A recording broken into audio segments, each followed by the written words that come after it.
né?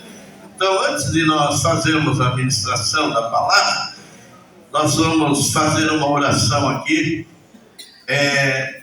agradecendo a Deus pela tua vida, que tem sido um ofertante da obra do Senhor. Pai querido, uma vez mais nós queremos te louvar, te agradecer, porque o Senhor tem sido tão maravilhoso para com a nossa vida.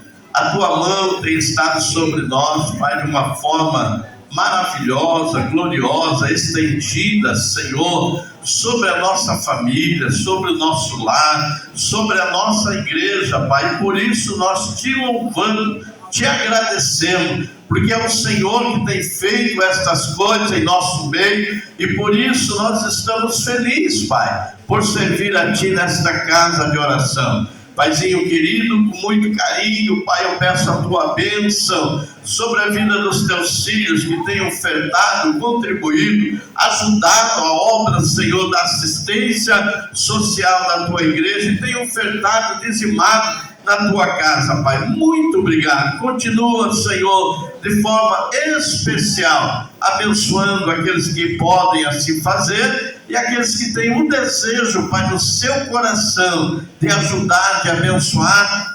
Abre a janela dos céus e estende a sua mão, em nome de Jesus. E a igreja diz: amém. Queridos, abra a sua Bíblia, por gentileza, Atos dos Apóstolos, capítulo 2,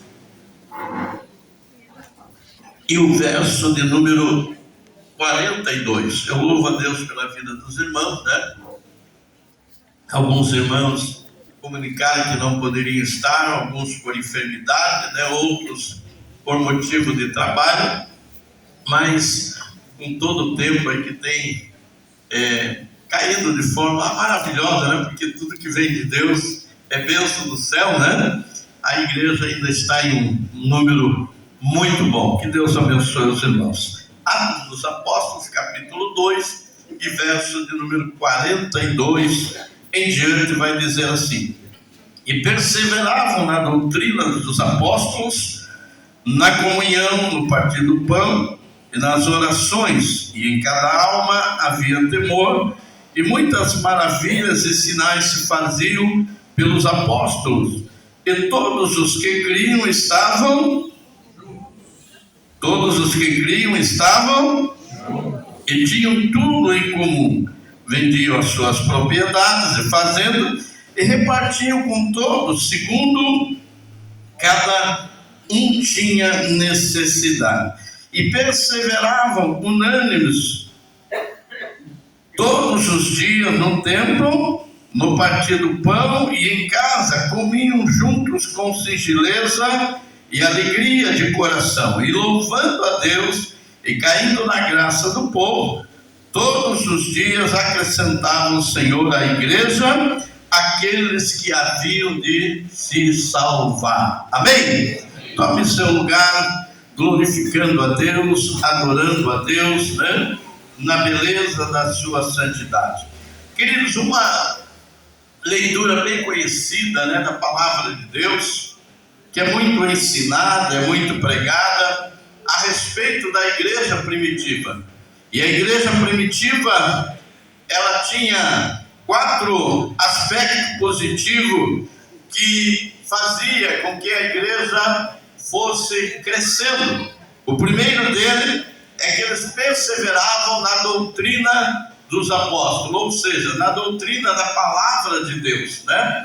Eles tinham prazer de aprender, de ouvir e também de compartilhar a palavra de Deus, porque quando você ouve, quando você aprende, quando você também se dedica ao estudo da palavra, você também pode compartilhar com outras pessoas, né? Para tirar alguma dúvida, para tirar alguma coisa que talvez alguém não entenda por completo, e você, como seguidor do Senhor Jesus Cristo e amante da doutrina da palavra de Deus, você também tem essa condição de ensinar e de aplicar isso na vida de alguém. O segundo aspecto da igreja positiva é que eles tinham comunhão, né?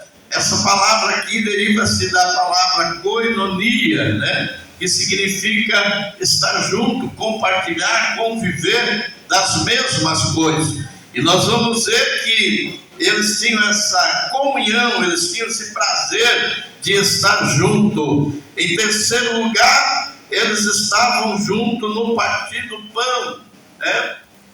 Aqui fala também de estar em casa, se alimentando, mas também podemos incluir, né, o ato da Santa Ceia, o partir do pão, que para nós é um ato glorioso diante da igreja do Senhor. E também nas orações, né? Era um quarto aspecto positivo dessa igreja, que ia crescendo de forma maravilhosa, gloriosa. Porque quando a igreja tem a palavra de Deus como doutrina, quando a igreja tem prazer de estar junto na comunhão, no partir do pão e nas orações, o resultado é inevitável. O Senhor vai acrescentando à igreja o número daqueles que hão de se salvar.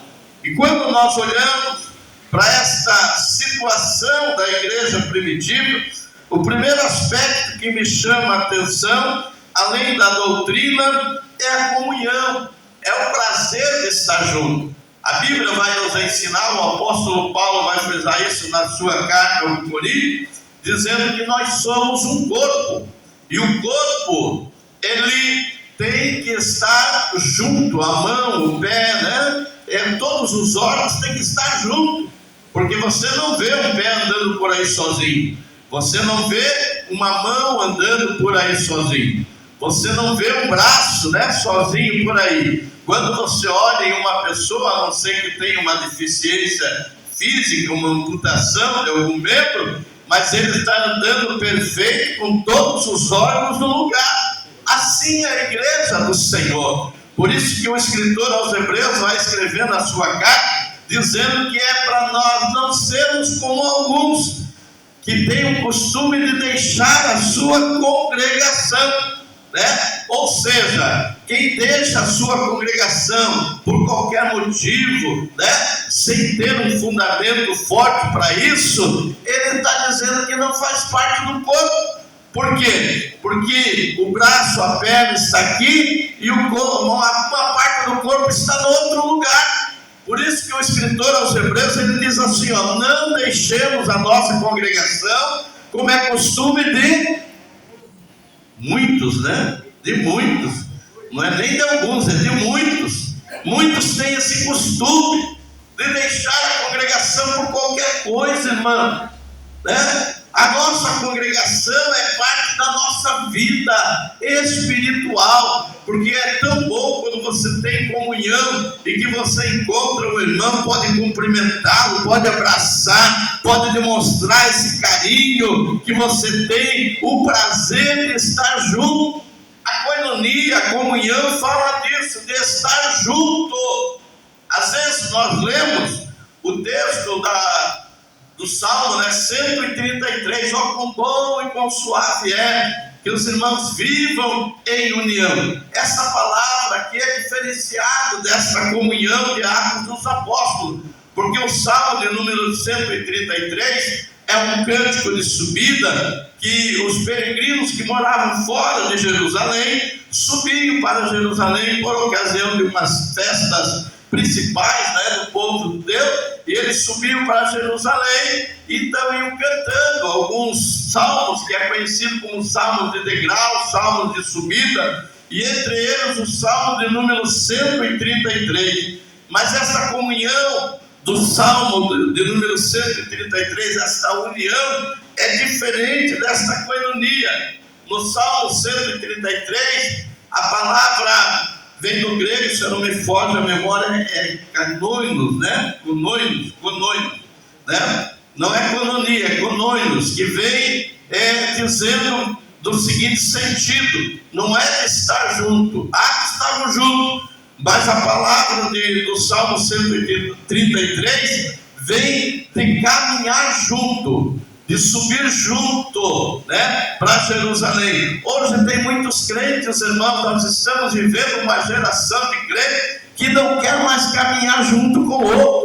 né? Acha que é dono, né? Como alguém diz, eu sou dono do meu nariz, eu sei, eu faço o que eu quero com a minha vida, e quer caminhar sozinho. Mas o Salmo de número 133 está dizendo: é bom andar junto com você, é bom caminhar junto com você. E aí nós estamos subindo para Jerusalém. No caso nosso, hoje nós estamos caminhando para Jerusalém celestial, e eu tenho que olhar na face do meu irmão, olhar dele e dizer: como é bom, como é suave caminhar junto com você para Jerusalém. O sentido original dessa palavra do Salmo 133 também é como se você fosse, por exemplo, daqui para Curitiba, né? Quando você vai junto com um companheiro, você tem o prazer de estar junto com ele, você vai conversando, daqui a pouco você olha e já diz: poxa, já chegamos. Você nem sentiu o tempo passar, né?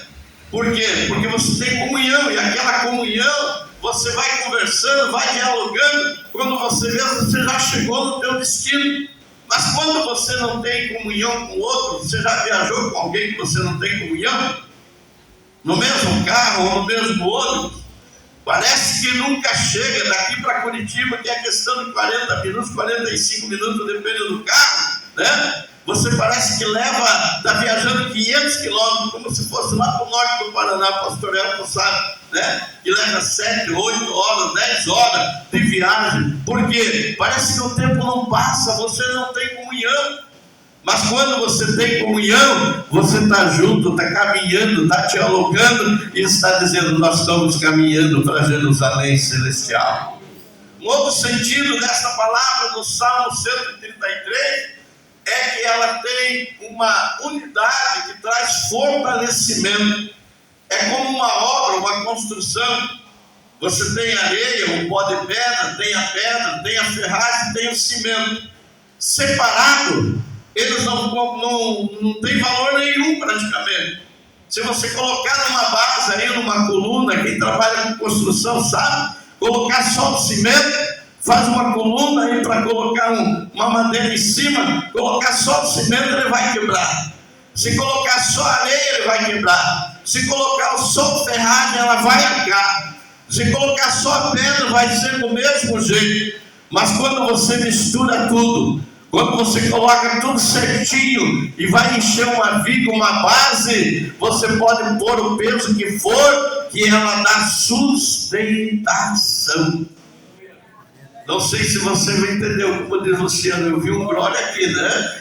Aleluia. Você vai entender que quando a igreja tem comunhão, que caminha junto, pode vir o tempo ruim que for, ela tem uma estrutura sólida, ela tem uma base que aguenta todos os intempéries. Pode vir o tempo ruim, pode vir o tempo que for, você tem uma comunhão que você está caminhando para o céu. Você serve de sustentação para outros. Aqueles que não têm firmeza espiritual, aqueles que muitas vezes estão balançando no caminho, você vai dar suporte. É o que a Bíblia fala: suportando uns aos outros em amor. Suportar não quer dizer tolerar, né? Mas é estar do lado, pondo o braço do lado, de baixo, dizendo: olha, você não vai cair, porque eu estou aqui para te dar suporte, para te ajudar nessa caminhada, para te ajudar a te fortalecer no caminho. Por isso nós estamos vivendo esta comunhão. E a igreja primitiva, ela tinha essa coinonia de estar junto, no partir do pão, nas orações. E o principal dele, em cada alma havia temor. Hoje tem muita gente que pensa que temor é ter medo. Não. No caso aqui, temor é reverenciar o Deus que você serve, o Cristo que você serve.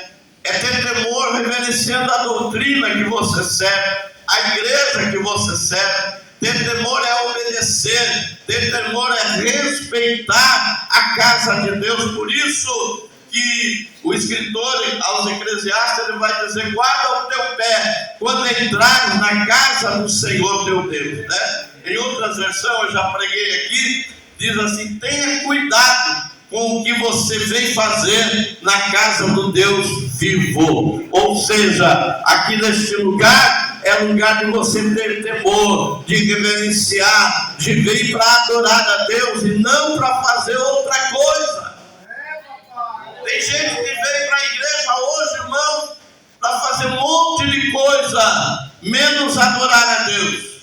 Tem gente que veio para a igreja hoje para trocar figurinhas, como se fosse na Copa do Mundo, né? Que você ia ali no Hipercom e em outros lugares, estava um monte de gente trocando figurinha, jogando figurinha ali para trocar, né? Mas aqui não, aqui você veio para adorar a Deus, para reverenciá-lo, para adorar a Ele na beleza da sua santidade. Você vem para dizer que Ele é bom na tua vida e que o sacrifício dele tem valor até hoje, porque ainda que você possa falhar, que você possa errar, mas o sangue dele continua jorrando ao teu favor. E a Bíblia vai dizer que o sangue de Jesus Cristo, o seu Filho, nos purifica de todo o nosso pecado. Nós precisamos entender que o temor a Deus, já vai escrever o sábio Salomão dizendo que é princípio de toda a sabedoria. Jovem, adolescente, ainda que você venha para a casa de Deus, porque tem alguns amigos, tem uma amizade boa, a família te traz, mas coloque isso no coração, venha para adorar a Deus, porque quando você vem para adorar a Deus, a Bíblia diz que aqueles que assim procedem, que tem prazer na palavra de Deus, na meditação, tem prazer no Evangelho de Jesus Cristo, tudo o que você fizer, Deus vai abençoar e vai prosperar. Assim diz o Salmo de número 1.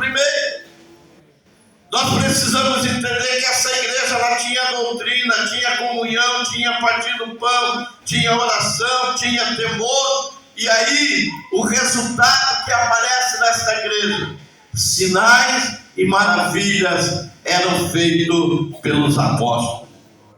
Você quer ver Deus operando na tua casa, na tua vida, na tua família, na igreja do Senhor? Comece a ter essa mesma dedicação que a igreja primitiva tinha. Outra coisa que eles faziam, além de estarem todos juntos, né, como nós já falamos, que era uma característica dessa igreja, veja que eles tinham prazer. Quando havia uma situação, como houve a de Pedro, Pedro estava preso, e a igreja estava onde? Estava orando, reunida, em uma casa, orando pela vida de Pedro. Olha como é importante, irmão. Já pensou como é bom você ter esta força do teu lado, da comunhão da igreja junto? Irmãos, eu estou passando um problema difícil, vamos reunir a igreja, vamos orar.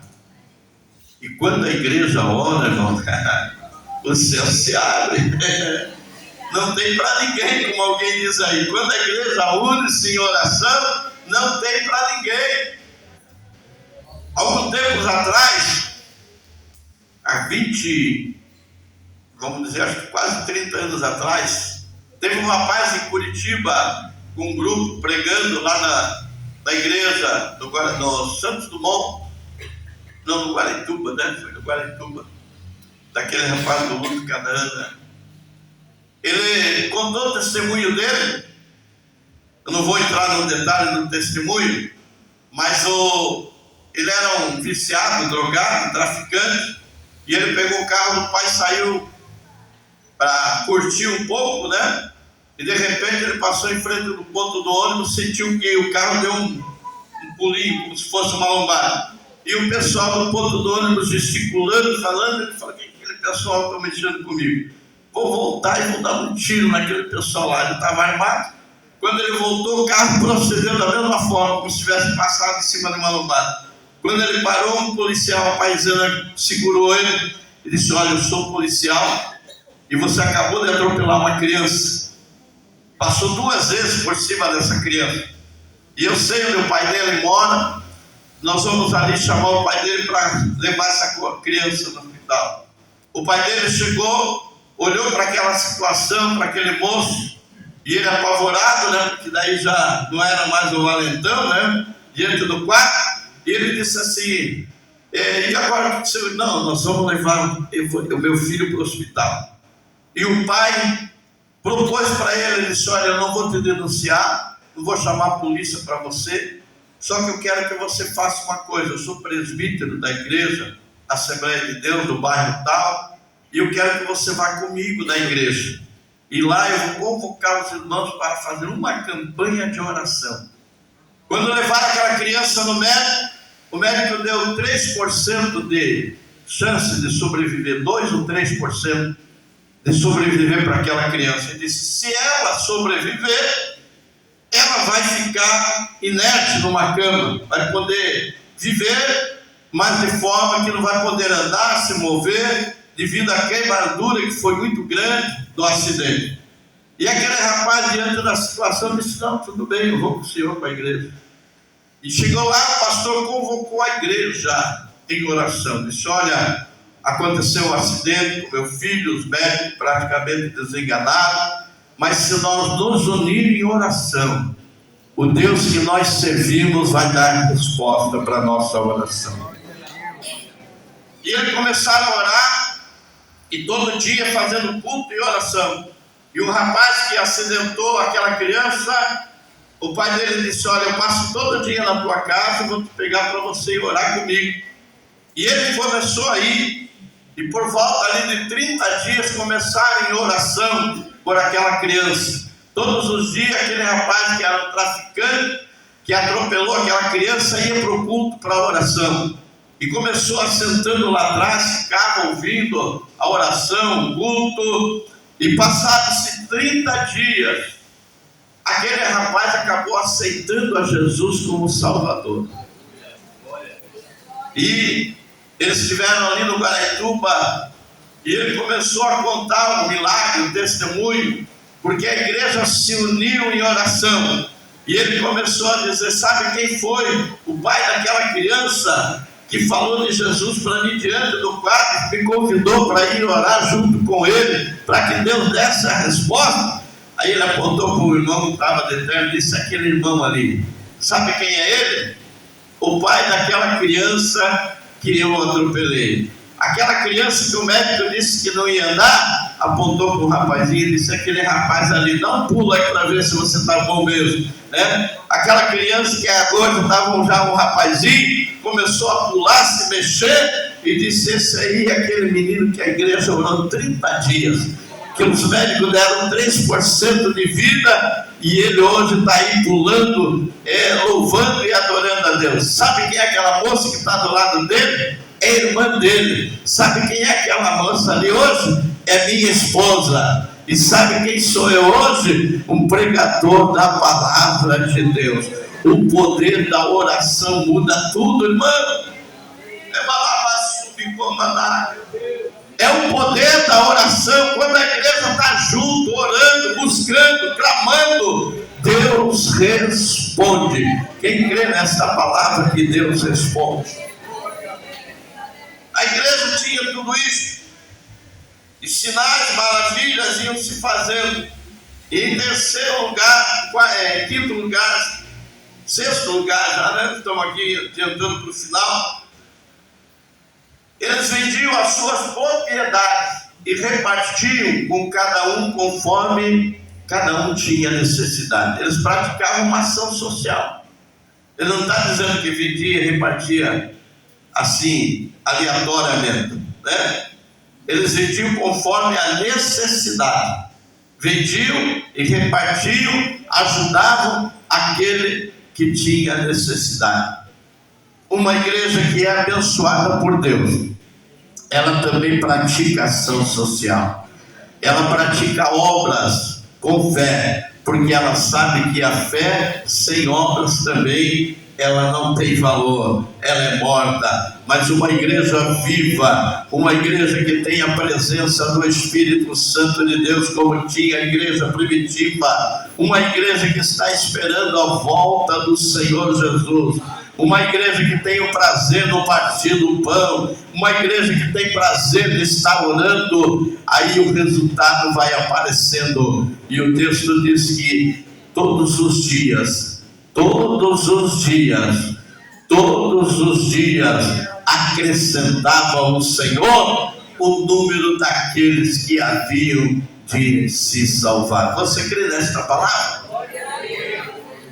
Fique em pé comigo, por gentileza.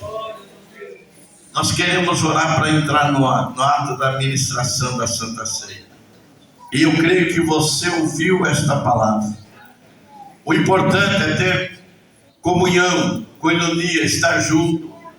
Você não é um membro individual de Cristo, até porque Cristo não tem membro individual. Cristo tem um corpo, cujo a cabeça é Ele, né? Então, irmão, tenha prazer de estar junto na tua igreja. Tenha prazer de estar junto nos trabalhos, independente do culto, da adoração. Se é um departamento infantil que está adorando, os adolescentes, os jovens, tenha prazer de estar junto. Departamento do círculo de oração, porque quando você faz isso, a igreja é fortalecida e vai crescendo diante do Senhor. As pessoas vão ter prazer de perguntar para você: onde você vai? Estou indo para a igreja. Posso ir com você? Não vai nem precisar você perguntar, César. Quando você prega ou demonstra com a tua vida que é uma vida que serve a Deus com alegria, que tem prazer de estar junto, as pessoas vão sentir sede. Por isso que a Bíblia diz que nós somos sal da terra, né?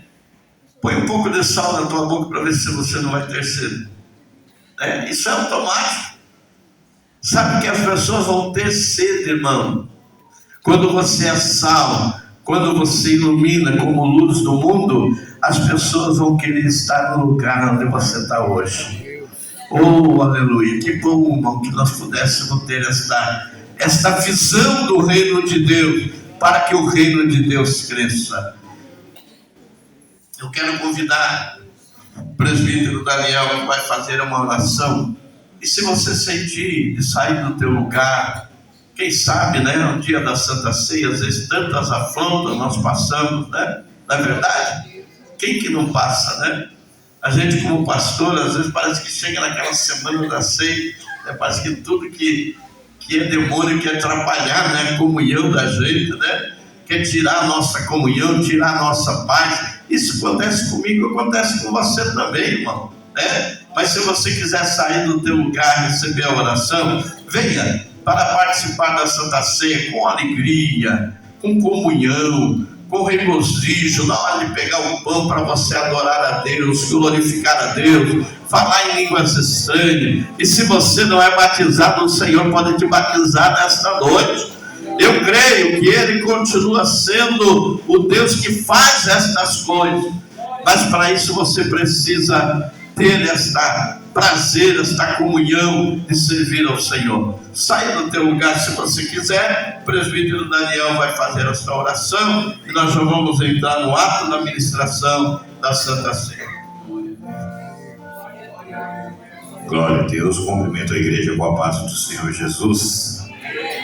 Amém. Oremos. Soberano Deus e eterno Pai, no nome de Jesus, nós nos colocamos diante da Tua presença, Senhor, pedindo a Ti, Senhor, que haja em nós o mesmo sentimento que houve em Cristo Jesus, Pai. Aleluias, Pai. Que haja humildade, mansidão, paciência. Senhor, nos dá sabedoria, graça, entendimento, visão de reino, Senhor. Em nome de Jesus, Senhor, nos dá um coração quebrantado, Senhor, para que possamos compreender, Senhor, o Teu querer e a Tua vontade em todas as coisas, Pai. Senhor, no nome de Jesus, Senhor, fica conosco, Senhor.